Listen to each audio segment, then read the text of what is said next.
শহর এলাকায় মশা প্রতিরোধে 24-25 এবং 25-26 অর্থ বছরে পুর নিগমকে দেওয়া হয়েছে 10 কোটি টাকা। নালা পরিষ্কার করা থেকে শুরু করে মশার বংশবিস্তার রোধ সহ এই সংক্রান্ত বিভিন্ন কাজে এই অর্থ দেওয়া হয়েছে। আজ বিধানসভায় বিধায়ক গোপাল চন্দ্র রায়ের এক প্রশ্নের জবাবে একথা জানান মুখ্যমন্ত্রী ডাক্তার মানিক সাহা।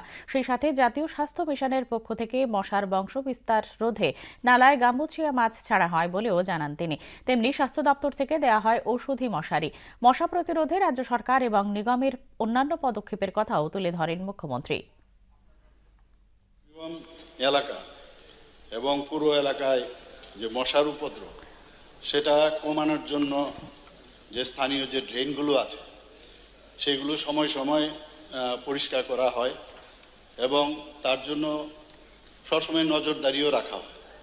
তারপরেও লক্ষ্য করা যায় যে বৃষ্টির পর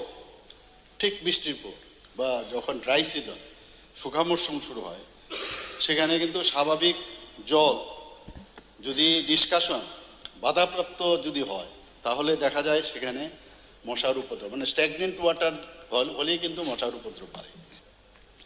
আগরতলায় এএমসিকে এর জন্য 2024-25 এবং 2025-26 অর্থবর্ষে প্রায় 10 কোটি টাকা কিন্তু এর জন্য দেওয়া হয়েছে শুধু এই পরিষ্কারের জন্য।